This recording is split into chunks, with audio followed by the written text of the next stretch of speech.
अभी आज़ाद सेतु आप देख सकते हैं बगल में है। आज़ाद सेतु के बगल खड़ा हूँ प्रयागराज में।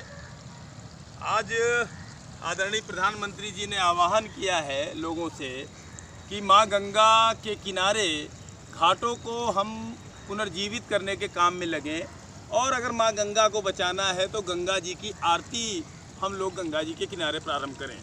फिलहाल तो हमारे देश में हर धारा को हम गंगा कहते हैं और हम लोग उसी रूप में देखते हैं, लेकिन ज़रा इस गंगा के इस दृश्य को भी देखिए, इस नाले को देखिए जो नाला बाकायदे बैरिकेडिंग करके माँ गंगा तक भेजा गया है। आप देख सकते हैं बाकायदे इसे पॉलीथीन लगाकर, बोरियां लगाकर बैरिकेडिंग करके माँ गंगा के पास इसे भेजने की पूरी कोशिश की जा रही है। प्रशासन कहीं से भी इसे बंद नहीं करना चाहता।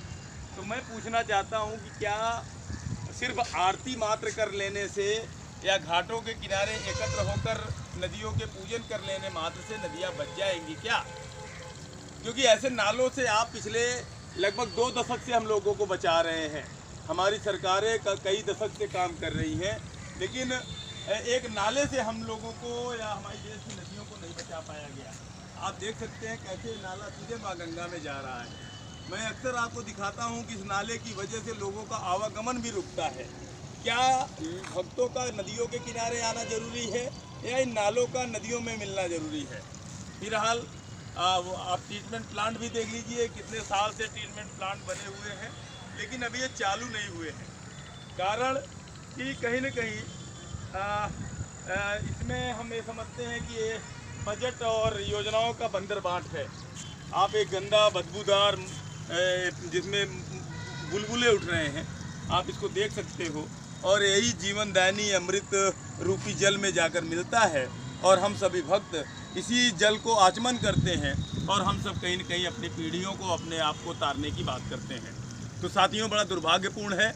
मैंने ये चीज़ें इसलिए बोला है कि आज आह्वान हुआ है, हमारे देश के आदरणीय प्रधानमंत्री जी ने आह्वान किया है कि हर व्यक्ति को गंगा जी के घाटों के बारे में सोचना चाहिए, आरती इत्यादि को आगे बढ़ाना चाहिए और नदियों के किनारे आरती इत्यादि की परंपरा को पुनर्जीवित करना चाहिए।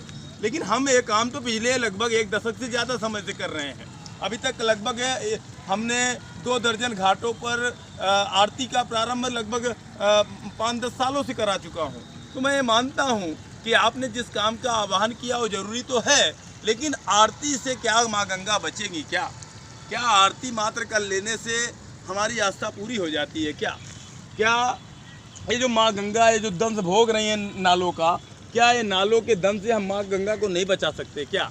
आरती एक तरह से मैं मानता हूँ कि उनके प्रति आस्था प्रकट करने की चीज़ है, लेकिन माई अगर बीमार है तो उसे दवाई की ज़रूरत पड़ेगी और अगर उसका स्वास्थ्य गड़बड़ हो रहा है तो उसे स्वास्थ्य लाभ देने की ज़रूरत है और जिसके लिए हमें ऐसे तमाम रोगों का, बुराइयों का हमें रोक करने की आवश्यकता है। तब जाकर कहीं हम माँ गंगा जैसी विशाल महानदी को बचा सकते हैं। और हम सब तो हर घाट को, हर नदी को माँ गंगा कहते हैं। ऐसे में सिर्फ गंगा के लिए नहीं, मैं तो हर नदी के लिए कहूँगा, उसके किनारे का समाज अपनी नदी के प्रति सजग हो और इन नालों के दंश से अपनी नदियों को बचाए और राष्ट्र नदी माँ गंगा को तो खासकर नालों के दंश से मुक्ति दिलाया जाए। अगर राष्ट्र नदी है तो राष्ट्रीय झंडे जैसा इनको प्रोटोकॉल दिया जाए। बस इतना ही कहना है।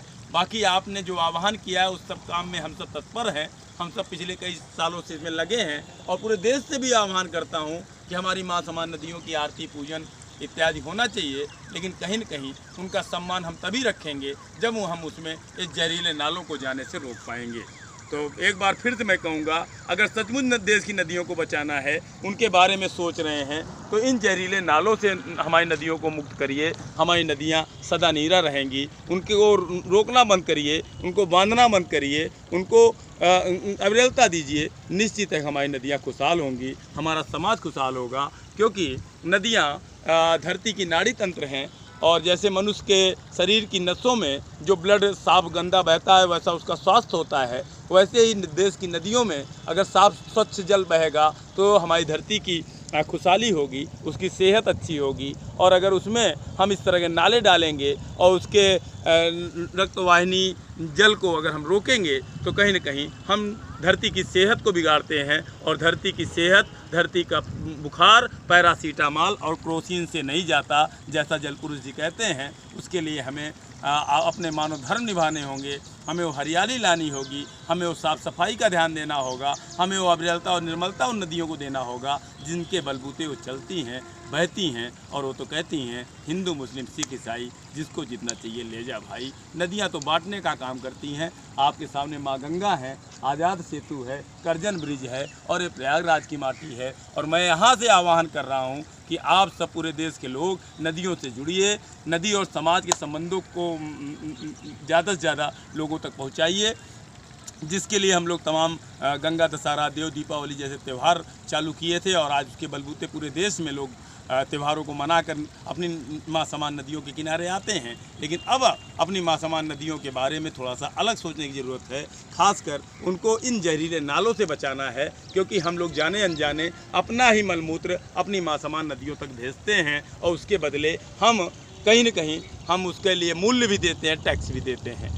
और बस इतना ही कहूँगा कि आदरणीय प्रधानमंत्री जी ने आह्वान किया है तो हम सबको अपनी नदियों के बारे में सोचना होगा, घाटों के बारे में सोचना होगा। लेकिन उससे पहले हमारी सरकारों को अपनी उस वादे को पूरा करना होगा जो न जाने कितने दशक से वो करते आ रहे हैं।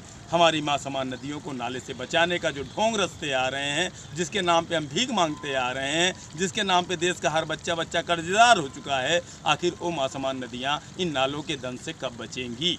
ये सवाल हमेशा था और रहेगा। और राष्ट्र नदी अगर माँ गंगा हैं तो राष्ट्र नदी के प्रोटोकॉल भी तय किए जाएँ, तब जाकर कहीं शायद माँ गंगा के सुरक्षित होने की परिकल्पना हम कर सकते हैं।